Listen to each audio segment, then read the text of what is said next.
And we are back with another episode of the Hockey Princess podcast. I am your host, the Hockey Princess. We've got Crusty Old Guy once again. Guys, just as a reminder, make sure to hit that like and subscribe on either Spotify, Apple Podcast, Amazon Music, YouTube, however you watch or listen to us ramble on a weekly basis. If you are going to one of the last games this season, please wait for the whistle. Do not get up all the pucks in play. Yes, Crusty, you have something? Yes, I've been thinking about this. So, this is definitely something I wanted to talk about just for a minute here at the beginning, because we always say, wait for whistle, don't get up while the puck's in play. I don't think we've explained this perfectly to everyone. For you people who are coming in and there's play, you're not allowed to go to your seat either. I think maybe I've missed that, or maybe we haven't explained that enough. But it's not just if you're already in your seat. If you are coming up and then going to where the stairs are at, and if puck's in play and there's a game on the ice, please wait in that entryway until there's a whistle, then walk up to your seat, please. I'm thinking maybe that's why so many people just walk up during play. We haven't explained it properly.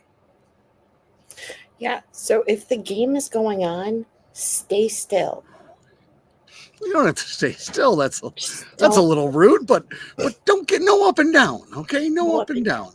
No up and down. And remember, you're only allowed to jump up if you're positive it's a goal. Don't be a jackrabbit in front of somebody and just jumping up when every time there's a shot. Okay? When this team gets better, that would be a lot of up and jumping for you. Okay, I'm sorry to disrail this whole show in the first minute, but could be a crusty old guy record. That's totally fine. Crusty, we got a lot of news to talk about. A lot of things have happened in the week that we have not talked. We have news. Oh, Crusty can't hear me. That should be fun. I don't know if it's selective hearing or if he genuinely can't hear me. I now can hear you. Crusty old guy is really struggling, but what'd you say? We have a lot of things. A lot of things have happened. Yes, they have. A lot of good things. We've got some signings. Captain America is a Washington Capital. He's currently playing right now. We've got Ryan Leonard with his entry-level contract, as everyone expected. You've got Gabe Perreault also with an entry-level contract for the New York Rangers. He's set to make his debut tomorrow. You have contracts out of us with Oliver Moore and Sam Renzel with Minnesota getting knocked out, but we'll talk about them when we talk about the games for this week. You have Snuggerud signing his entry level with the St. Louis Blues. You have Connor Kurth signing one with Tampa. And I believe Snuggerud will be playing this evening. Yes. So, a lot of new kids. Very exciting. Yep, the kids are all right. And I think we can save this for another show. Exactly the fallout and the craziness that is the NCAA and how that's going to start affecting everyone. This seems to be a good way for the kids to come in and towards the end of a season, but between the kids getting paid and it just being a better way than juniors right now, I'm really curious as to how this all works. So should be interesting. And because we talked about Sasha in the portal last show, right? On the portal? No. No. We got to get into that with our prospect report. Okay, we're going to do that later. There's a tease. A tease. Another bit of news. We have another head coach that has bitten the dust in John Tortorella with the Philadelphia Flyers. There were rumors, there was rumblings of a suspected disagreement between him and a player that resulted in his termination.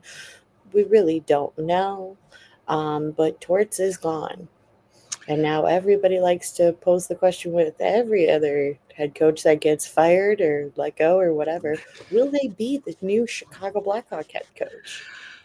Well, two things. Number one, I don't think there's a way to get around that. I think, yes, every coach that gets fired, the first thing that'll be thought of, could he coach the Chicago Blackhawks? I think they might be the only team right now with an interim coach to begin with. As far as the dust up between York and Torts, what Friedman stated is that really didn't have any bearing. This is a multitude of things where they just feel like Torts is losing part of the room. And, there's a question on how far you can go with the younger players. And again, I like Torts. I like his character. I think he abuses his power occasionally by he sends a message that doesn't need to be that loud. I think you sit somebody down for a couple shifts, message received. Humiliating them during games, I just don't think people take to that the way they used to, where they use it as a motivation tool and I'll prove you wrong. I think kids today are like, fuck off. So, again, as far as being a Blackhawk coach, we're looking for something along those lines. Probably not to that extreme. I would like someone that doesn't keep their hands in their pockets during a bullshit ref call, but I don't know if we necessarily need to jump from one extreme to the other. And if there's an opportunity to find some sort of like middle ground between Sorensen and Torts, there's gotta be. I think that would be a way to go. Yeah, I think they're both at complete extreme ends of the spectrum. Yeah, I mean you're looking the accountability that Torts asks for, you're looking for. The pulling your team into the fight and we're all in this together that Torts goes in with, you're looking for. But yeah, you're just not looking. You don't want all of that. No. So, and there's plenty of coaches in the middle. This stat is going to be wildly out of date by the time that this episode drops, but as of right now, the OV count is down to 4. And for those listening that think that this OV count is not entertaining to watch, you're lying. I call shenanigans. This is so entertaining, not just for the Washington Capitals and the Caps fans, but for the NHL and for hockey in general. It's entertaining. I'm a firm believer that records are made to be broken, and I think it's always exciting when a player comes up on a significant milestone like this, not just for their team, but across the NHL as a whole. Oh, it's humongous. It's been a story all year for the Capitals. It is a huge ass story of a record that nobody thought would be broken.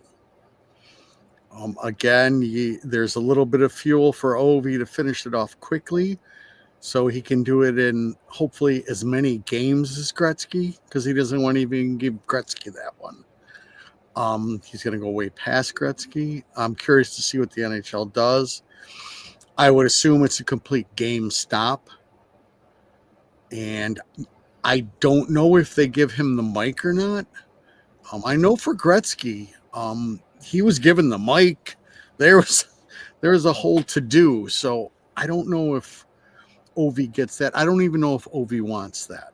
I do know the little bit I hear out of Washington world is he wants to get this over with.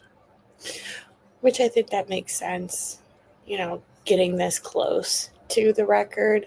And from what I've seen from Ovi, I'm not going to pretend that I know the man whatsoever, but I imagine that there will be a party or a fanfare after the game.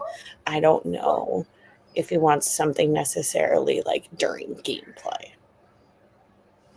Correct. I don't know. I'm sure the NHL will have an opinion on it. I have to get my dog inside. Okay. This is really bad, I know, but hold on. We're holding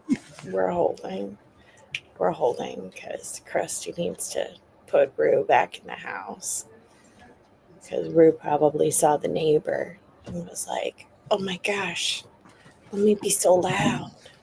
We're rough. Okay, that's two. That's two complete delays. I'm gonna get fired. Are you good?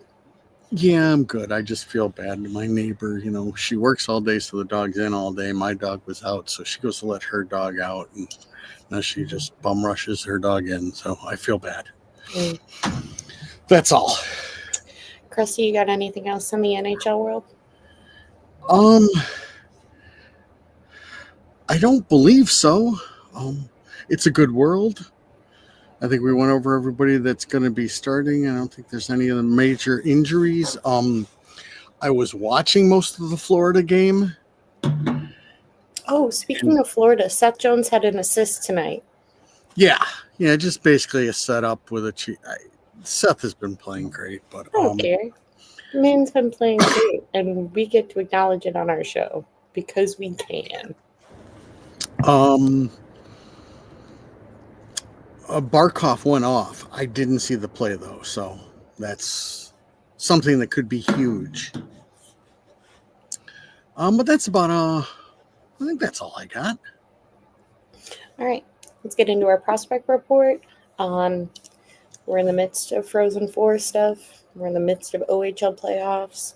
So for this past weekend for prospects, you've got Aiden Thompson from University of Denver with 1 goal and 2 assists. Ryan Green out of Boston University with 4 assists.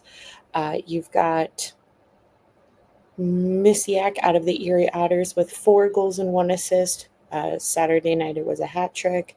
Jack Pridham, you have 2 goals and 2 assists. Currently he's at Kitchener Rangers, but it was announced that he will be going to Boston University next year with Blackhawk prospect Sasha Boisvert, who entered the transfer portal today or yesterday. One of those days. My days are blending. You've got AJ Spellacy with 1 goal and 2 assists. Merrick Vanaker with 2 assists. And then the Lardass with 3 goals and 1 assist for this weekend. Much better, He's Lardass. out as of right now for playoff contention with the OHL.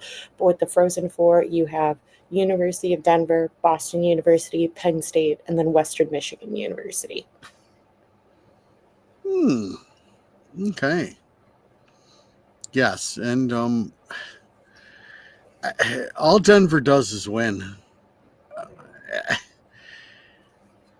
Whatever. I mean, at some point in time, we'll talk about their coach, this or that, but just the school in general. Come playoff time, they just win. It's really impressive, and I know They probably because they have one of the most elite defensemen prospects in the game. Yes, Zeev Bouya, who then proceeded to wave at the Boston College bench after they eliminated them. I loved that. Yes, and this is the thing, we always try to be the voice of reason on this show, and so while we're all drooling over our defensive prospects, just remember one of our rivals has the runner-up for the Calder last year in Brock Faber, and the man from Denver will be going there whenever their season ends. So as we've tried to explain to everybody else gets better. Okay? It's not like just the bottom 5 teams get better and everybody else doesn't do anything. So, but yes, he might be the best defenseman out of that class. He's insane. Yeah, so and that puts them with jeepers creepers. I mean, 2 unbelievable young kids to go with their 2 other unbelievable defensemen. So stinks, but hey, there was a lot of good D-men in that little group. That's for sure. Yeah, absolutely. Got anything else on the kids?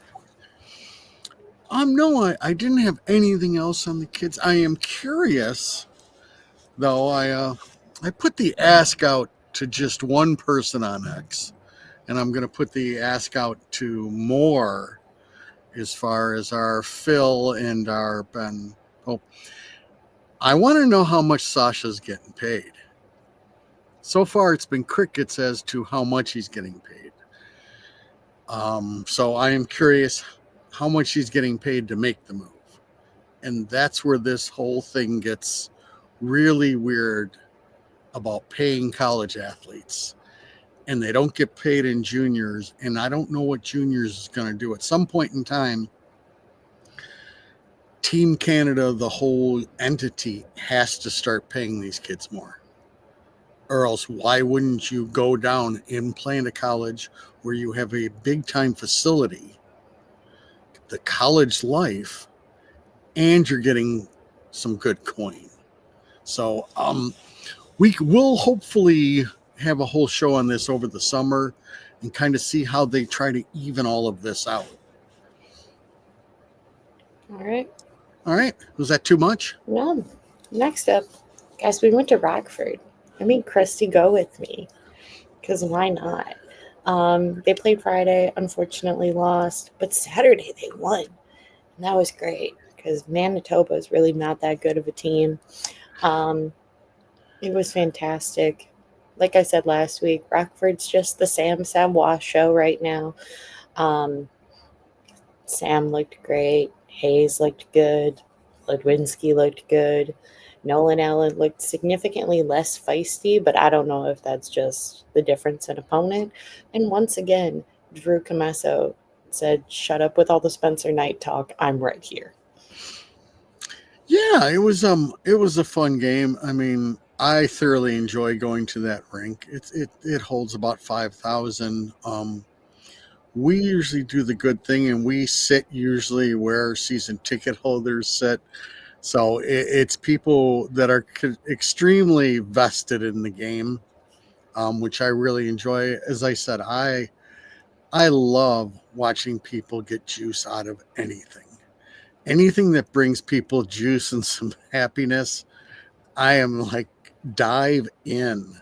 People say, well, I don't get paid for it. I don't do it. Just doesn't matter. Life's too short, man.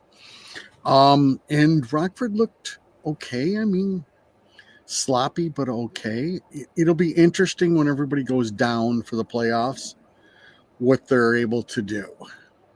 Which, can you remind our listeners who those kids are? I believe that'll be EDM, Creature, and Artie on the defensive end. Does that sound right? Yeah, that sounds right. And on the forward end, Colton. Colton, if he becomes healthy. And who else? Did we have one more forward? I don't know. I don't think so. I don't think so. I think Colton's the only other forward. Which, speaking of Rockford, Yeah, we have a Rockford signing we do. in Mr. Tate Oh, Trading, yes. the 6'7" defenseman. Yeah, I don't know. Maybe Katie got somewhat scarred of watching Stan Bowman draft little defensemen. Who gives a shit? It's going to be entertaining. Right. And again, as we discussed, you can't teach size.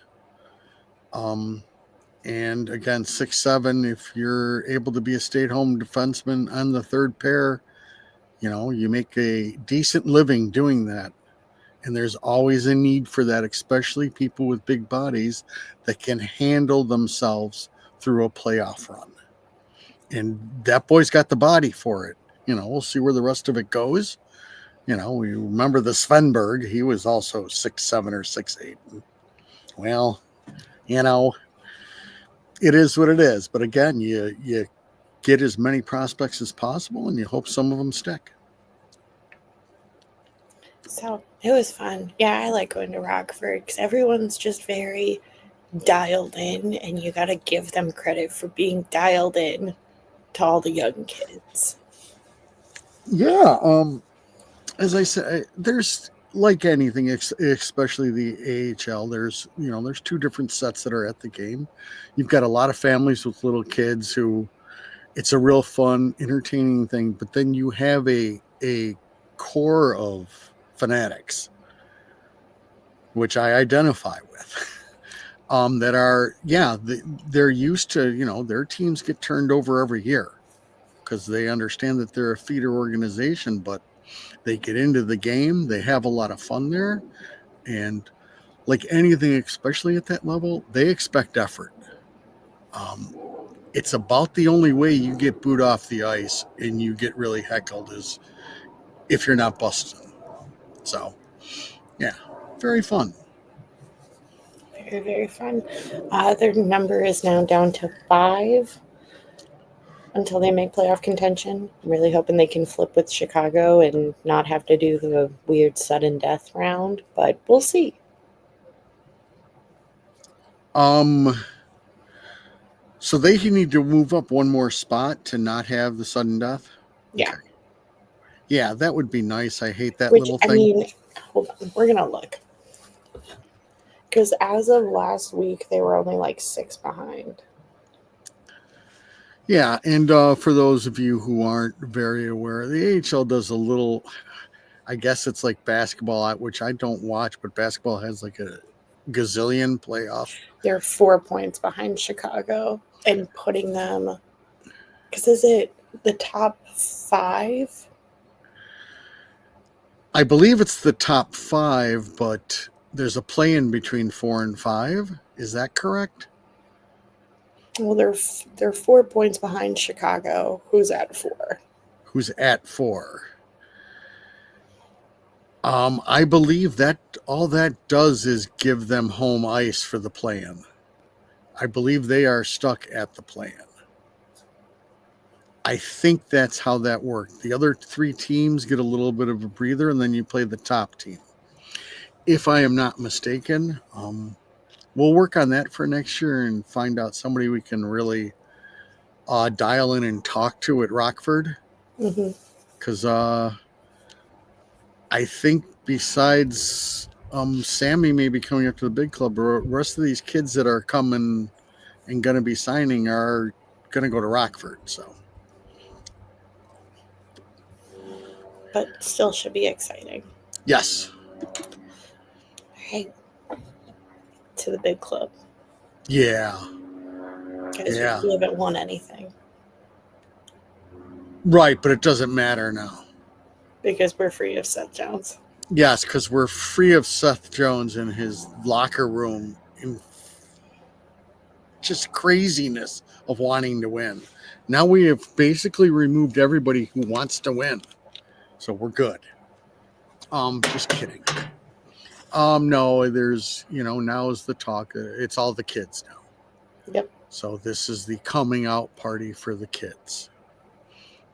And I'll tell you the stat that you can be figuring, which will be happening a lot, and that's the stat from the 3rd game that we'll talk about. But that's my teaser for you to listen to us talk about every game. If we want to do that, I don't know, Hockey Princess, it's your show. We can. I got some notes. Shit. I know. Let's see. The first note was tell everybody to, even if they get there, to wait for whistle. And my next note is Dawson Mercer on here with 2 goals and an assist after they played New Jersey. And of course, we had Artie with 2 assists, Artie all over the place. Again, I will state it again. I am very intrigued of this guy getting coached for 2 years and then seeing where he's at. But also the Blackhawks with 19 giveaways. That's going to be the thing, and that's what you're going to hear everybody say. They're young. I'm pretty sure when they're playing in juniors or playing in the NCAA, their coaches have told them, don't give away the puck. So I believe they know not to do that. So I don't know how long of a leash we give everybody next year and just let them. Again, I've already stated. I think it depends on who's the next coach. Well, if it's somewhat not a big deal to the next coach, then it's the wrong coach. Accountability. You are an NHL player. That shit has to stop. Okay, I understand when, listen, you've got a Sam Runzel going back for a puck and you've got two people screaming after him and he panics and giving it away. That's one thing. I'm okay with that. That is the learning process. But the silly backhand pass in your defensive end when you don't even have any pressure on you, that's unacceptable. That's unacceptable from the start of next year. Can't have it. As I've stated, I want them doing push-ups, but we'll see if that takes off or not. And then we played. Who did we play next? Vegas, Yeah. who was a little hurt and took it easy on us. I believe was that the Ryan Donato hat trick game. There's different angles on do they sign Ryan? Do they not? I would really like to have it. Other people are saying he's never going to have a year like this. Give Donato an extension and the captaincy, you cowards. But okay, maybe I'll get a little less goals from him. But if Frank Nazar doesn't figure out how to put the puck in the net, I am still going to ask who's going to put the puck in the net then. We don't have many people. Tavo has had a brilliant second half of the season, but for some reason he never really wants to shoot. It's part of Tavo's game, I guess. If you're able to watch Donato's second goal, just a perfect breakout pass, not a stretch pass, but just a breakout pass by Core that springs them going the other way really quickly. That was just beautiful. And I believe also on one of Ryan's goals, we had the really awesome stretch pass by ATM. So those are the things that we're looking at going, yes, it's coming. It's going to be great. They just got to get coached. And then we have the Utah game, which was shit on shit. And then more shit. And their shit was just better than our shit. But the stat, 23 giveaways to 0 takeaways. Let me repeat that. 23 giveaways to 0 takeaways. You will never win a hockey game like that. The only reason this was slightly close for a little bit is Utah had 20 giveaways also. Nobody wanted the puck. Nobody wanted the puck. It is a puck possession game, and if you're giving it away, and again,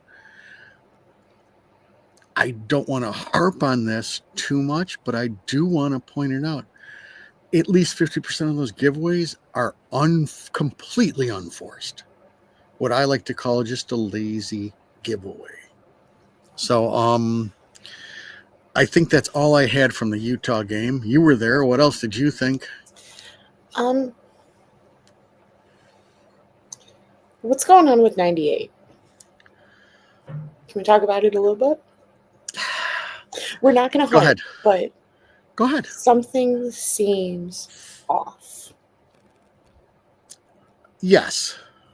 I think there's a lot of things off, and you can't figure it all out because of the guy behind the bench. It's that simple. Is he checking out a little bit? Maybe. That's a lot of shit for a young kid to go through, and with all of he has to put on his shoulders. And just look at that bench, and then look at the blender of players he's constantly playing with without really a system. So I hear what you're saying completely. We won't be harping on him, as you said. Not just harp, but it just seemed that maybe the Utah game is like one of the first times that I really noticed, but just something seemed off. And I wouldn't even want to say like checked out, but there were definitely periods of time where he was, especially when he had the puck. There were a couple of times when they were like trying to set up something in the offensive end, and he almost just seemed afraid to have the puck. Yeah. I don't know exactly. Again, he's got a ton of pressure on him. Oh, yeah. We will see once we get a coach with some structure, with some actual power play plans, some entry plans, and just a basic knack of where they want certain people to be in the offensive zone. The other big thing that we look at this team is they all can really pass the puck around the outer perimeter really well, waiting to get that shot towards the net, which the other problem is there's nobody in front of the net ever. Colton was at least doing that. Even Bert doesn't do that. Bert still sets up shop on the side. I can tell you who would stand in front of the net. He wears the number 67 and is down in Rockford right now. I guarantee you Savvy stands in front of the net. Well, I guarantee you more people are going to stand in front of the net or they're not going to get ice time. I guarantee if he misses on this coach, they'll be hell to pay. But what I'm asking for, what you're asking for, isn't the world. People are going to have certain roles. And one of those roles is going to be a net front presence on each line, and people will have a defined understanding that they need to be there. Yeah. As far as Connor, I don't know.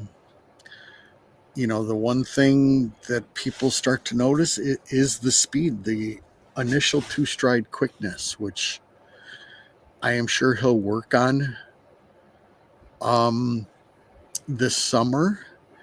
And again, it's so hard to gauge when you have nobody else to play with.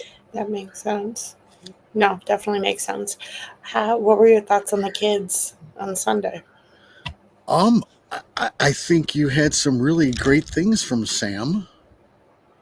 I Um, told you. I told you. I am not on board with the boat of everybody saying he's an NHLer and that's where he's starting next year. I don't know about that. Um, I will see how the rest of these games go. Um, but he looks good in the offensive end. He looks smart, knows when to come in. Again, on the defensive end, you've got to stop people from getting in front of the net. That's a key part of it. You have to impede their progress to the net. And it's just, I don't know about people who know this game a lot better than me, which I will state on this show all the time. There's a ton of them. To the simple fact of with the lack of structure and the lack of coaching, I don't think it's a top priority right now. I think the rest of these games, everybody's going to willy-nilly it. They would like some flash, and they would like to attempt to sell the flash. I like what somebody called it, and it was really, I might have mentioned this last show too, with the Instagram hockey. The one little ooh-ah clip. Ooh-ah clips get you nothing in the NHL. That I can tell you. For every ooh-ah that McDavid has, he's got 10 hardworking shifts before that. Okay? So you need a ton more. So for the young defenseman, that's going to be phenomenal because we got a lot of good ones. Are they great? Are they great defensively? I don't know. We don't know. I think they've all got decent ceilings offensively, but there's only so many spots. And my main question will be towards if they buy out TJ Brody, which I'm hearing the rumors, what do you do defensively? Do you run? You do Vlasic, Nerdy. You do. I hate to say it. You do Murphy and Core. You do EDM and Allen. or Okay. Murphy and Martinez, and somebody's your call up once Martinez gets a neck pulled. Well, Martinez will be gone. This is his last year of his Okay, contract. so that's what you do. Okay. So that's the complete defensive core you want to run with. Because I guarantee you one thing, Murphy only plays half the games. If past practice has shown us anything, he's not going to play over 50%. So are you planning to trot out 6 kids? I, I just think it's too much of a tall ask. It is, but does I, Kyle care? I think Kyle's going to have to care because what I've noticed at the United Center this last bit is they're going to give these kids a little bit of a leeway. But if this shitstorm continues halfway through the season, especially when you're going to be celebrating your 100th year and talking about the Cup Dynasty, that fan base is going to turn on them. And it won't be right. That's why I sit here and think they needed they need a ventured defenseman.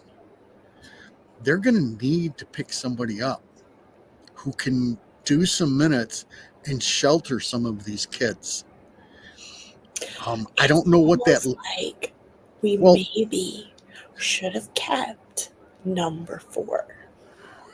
I will say that forever. I mean, ideally, to keep him for another 2 years would have been the perfect thing.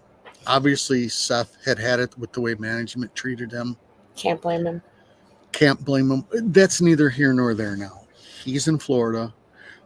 We need to, or they need to decide what they're going to do for next year. And it keeps on going around into my mind that it is too big of an ask on these kids to have all kids because I know Murphy's not going to play.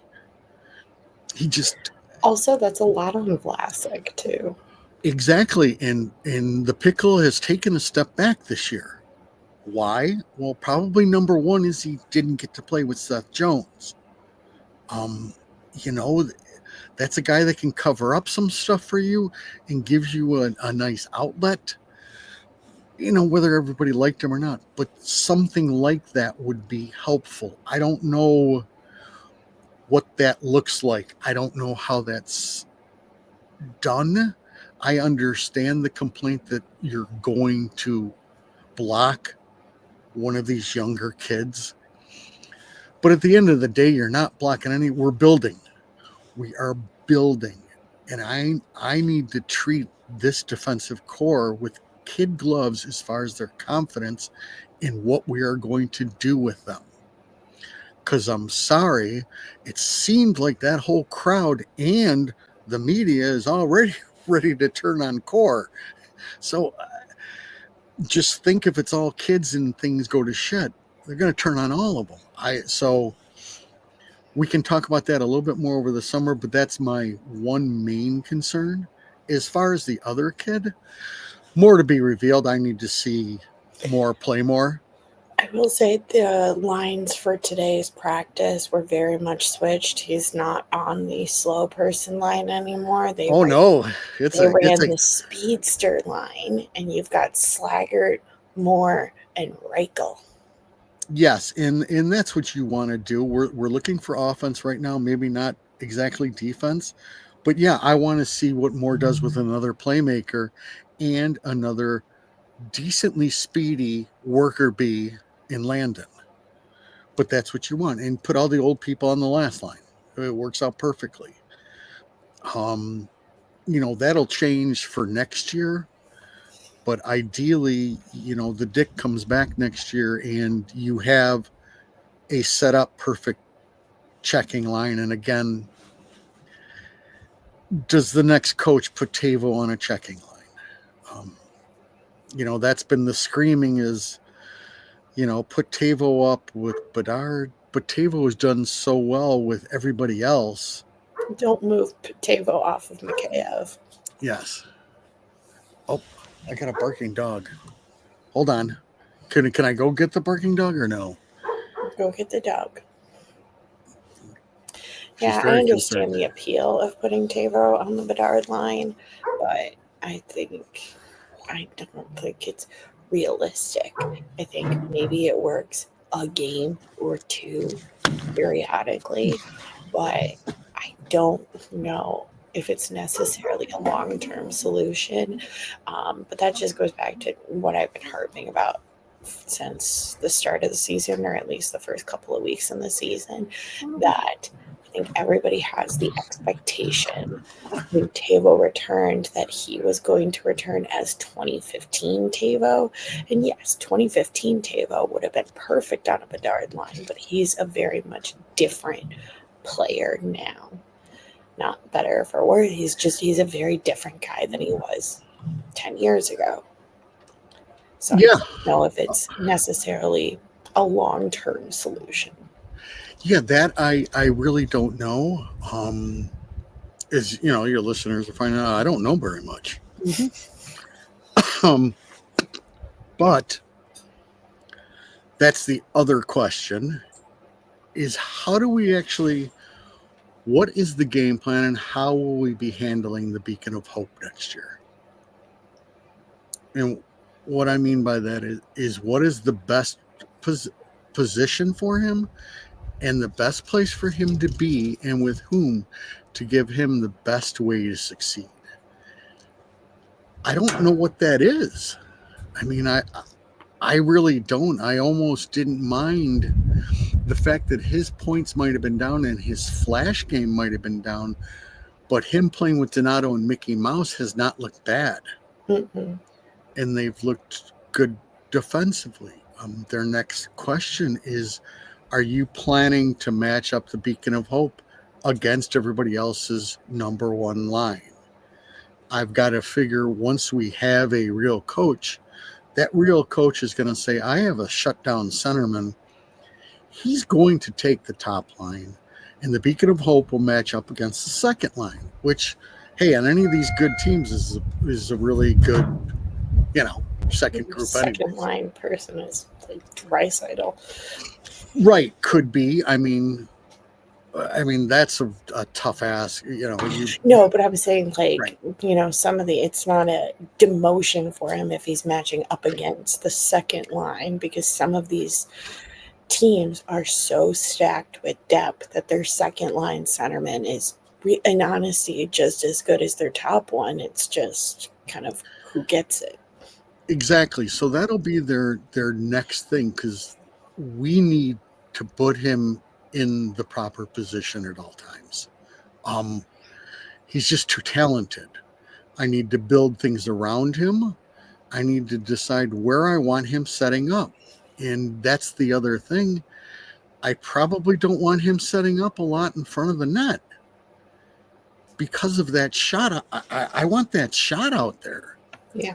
So, again, does that mean wing? I don't know. We've talked about that before, where in today's world, it just, the classifications are skewed now. It's just not I that important. I think if it shouldn't be forced to throw him on the wing or as an excuse. I will say if Davidson is able to either draft or one of these prospects, like your Green, your Moore, your Sasha, if one of the prospects is hypothetically able to develop into a guy that could be center for Connor, then I'm all for it. But I don't want it as an excuse or as a we just don't know what to do, because at this point it's not acceptable. Yeah, and I think it goes back to what we heard Luke say way back when. His end up where he is going to be on this team will be decided by the other talent around him. It's just that simple. If he's got a big power forward, if the Hawks have a big power forward, he could easily play center then, because that power forward's going to go to the front of the net. He's going to handle that aspect of it, and also handle some of the physical stuff that might be thrown at Connor. So, um, Unfortunately, I think the kid's ready for this season to be over with. Same. I can't blame them. Anybody who's been to a lot of games, we're all ready for this season to be over with. We're sick and tired of being a laughing stock, but we are. That's just kind of the way it is. But We are the same team as day one. Correct. But in no way, shape, or form am I worried about that kid. This worry that, oh my God, he's so frustrated, he's going to leave right away, blah, blah, blah. It's pretty simple. If this stuff continues by the time he's able to be a UFA, I can guarantee you he will leave. Because that's another 5 years. And yes, if we haven't corrected the ship by then, and what I mean that is you're a playoff team, then that's on the organization. That ain't on the kid. Mm-mm. So I'm not worried about him. I think he's chomping at the bit to play meaningful games. And like the rest of them are. And, I hope they come out next year and they surprise me. A lot will be decided, again, on the coach and what we pick up in the off season. Yeah. You got anything else? And we've still got goaltender issues. I like the base, though. I don't think Bloom's done. I've seen enough from Bloom this year that I like his game. We all know the ceiling for Spencer Knight, and we all know Drew's game now. We love Drew's game. So between one of those three, I think you'll be set up. It takes a while to get there. I don't think you have anything to worry about. When that team starts to play better in front of them, things will change. And again, a lot of that will be structure. We have what's now going to start to be a fast defensive core. And that means I expect them to be challenging anyone coming up to the blue line. A la what made Duncan Keith is he attacked. And then when they saw him attacking, they dumped the puck behind him. But he was still able to turn and get to the puck before they could. That's what we want out of this defensive group. With Core, I think he can get there. I think that quick, he needs to work on his turn out and going back. His quickness from 2 steps is a concern, but I think he can get better on it. Artie's first 2 steps are very quick. I'm not really worried about him. I've got nothing to base it on Sam yet. I know EDM doesn't have it to do that, but I still need him. I think, EDM doesn't have the 2-step quickness that some of the other defensemen do, but I think he plays a very different game and serves a very different purpose. Right. So I don't think he's going to have that, and I don't think that's a bad thing. I think he runs a very different game. Right, and still, if I have him attacking, as long as he eliminates his player, we're still okay. And then my other defenseman with speed can go get the puck. Again, with that style, with the attacking style, which I believe they will really try to implement next year, that's where Spencer Knight is your forerunner on this team because of the way Spencer handles the puck. Let's see if he's darn good at it, huh? No, keep going. Okay. So, as I've liked to say on the last couple of shows, better days ahead. We'll see about more kids. I don't know exactly how many more of them will play. But when we get some coaching, I think that'll be a difference maker. I'm going to, as I said, I drink the Kool-Aid. I have been drinking it. I'll continue to drink it. And I'll say, with the right coach, things can get a lot better. And what I mean by a lot better is maybe 10th worst in the league. And trust me, that's a lot better than where we are right now. Um, and for, I get caught up in that whole Twitter thing. That's a silly world you guys live in. But I've come to the basic understanding that for the most part, people just spew stuff out there and aren't even watching the game and just spew some silly fact and want people to click on them or whatever. But no, this year was not part of the plan. There was no way that the plan was to have some hack coach coaching a bunch of young kids. It was not part of the plan when Davidson stood on his little soapbox and told me that we were going to be better. Yes, and we weren't. So that's strike one with him. He still has some runway. But as I try to explain to everybody, GM is not just drafting. Okay, they haven't hit a home run with any trade. If anybody can tell me a trade that they've hit it, they could say, "Oh, look at the Mrazek one. We got a first round pick." Well, I don't know who that is. We'll find out after this year. That draft pick might be used as an asset, maybe to move up, but that's it. But there hasn't been, as everybody likes to compare everything to 2010, there hasn't been a Patrick Sharp yet. Okay, there hasn't been a trade where we went player for player, and all of a sudden I'm like, oh my goodness, we got the guy. So we need a better job evaluating pro talent and pro talent that we're trading for. Okay, because the Volino kid, that's not a win whatsoever. Okay, and that's not a building block. So that's just a move to make a move. So I need to see him make a move and get a big win.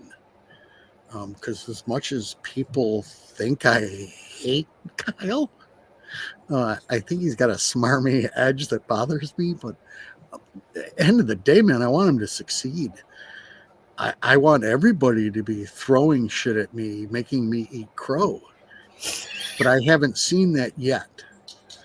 At least not from NHL trades that we've made. So that's about it. What did you think of Moore's game? I liked it. Granted, I only saw him play in Minnesota, but I wanted to see him at center, which hopefully I will in the next couple of games. I didn't like that he was immediately thrown on the wing with the slowest forward on our team. That didn't make sense. That seemed like a very Sorensen thing to do. I hate, speaking of the Utah game and Sorensen, I hated Sorensen's response when somebody asked him about Rinza, we were comfortable with the structure of this game, and he compared it to scaffolding. They know the scaffolding. They're just gonna go out there and do it. What the hell does that mean? And that just seemed to be the biggest obvious, right there thing that I can point to, that this man does not know what he's doing. Because no, these kids are coming in and you're just like, yeah. Even if you think that, to just say that to the media, friggin' moron. Yeah, so we'll see a lot out of Moore. It's just, I know these guys are going to be fast, but again, we can talk Victor Stahlberg. I've seen fast with structure. I don't need a double A. I need fast with right. I don't need a double A. That's why. And listen, I am sure Frank the Tank is going to get it together and going to start scoring. When they have structure beyond scaffolding. Maybe. So, more to be revealed. I mean, we play out the string now. It'll be interesting to see how that third line does, because they're going against a juggernaut team tomorrow night. So we'll see what that looks like. Because Colorado's not a team to be messed with. Mm-mm. And that Lane Hudson guy's really good. Yes. He is good. Yeah, he's like really good. Yeah. He's the type of player every team needs if they're going to go far. But they need, just like on Montreal, it's just baby steps right now. Look at Vancouver with Quentin Hughes. Every team's got to have one of those, a director. And hopefully that will be Artie after he's coached. But we'll see. It doesn't mean it's not like anything you have to have. Vegas It doesn't makes have. a difference when you do have it. Yes, I mean Vegas doesn't have that, but they're structured really well, and they've got other players. So I think we've talked a decent amount about the big clubs since not talking about them. It'll be fun to watch the kids for the rest of the way. Um, Again, hopefully they give us some glimpses. At least give the front office a whole bunch of things to make really cool videos about, oh my God, this is starting, and kids we trust. I can only imagine the crap they'll be throwing at us. That's all Yeah. I got. All right. And on that note, make sure to hit that like. Oh, Yes. Sorry. yes, Krusty's got one more. yes. Krusty's got more. I guess you need to log in to the YouTube and subscribe in order to give us a thumbs up. I was told that by one of the people who came by and saw us. He goes, well, if I don't log in, there's no place for me to do a thumbs up. So log in on that YouTube page and figure out how you can give us a thumbs up. Because gosh darn it, Krusty old guy loves thumbs up. He uses a lot when he texts. He almost uses it That's very exclusively. passive aggressive. Yeah. But oh well. And on that note, make sure to hit that like and subscribe on either Spotify, Apple Podcast, Amazon Music, YouTube, however you watch or listen to us ramble on a weekly basis. If you are going to one of the last few games this season, please wait for the whistle. Do not try to go to your seat during the game. Just no up and down, please. And if you are going to the last couple of games this season, highly recommend Su Taqueria El Rey del Taco over on Ogden. The food's amazing. Everyone that works there is delightful. That is all, and we will talk to you guys next week.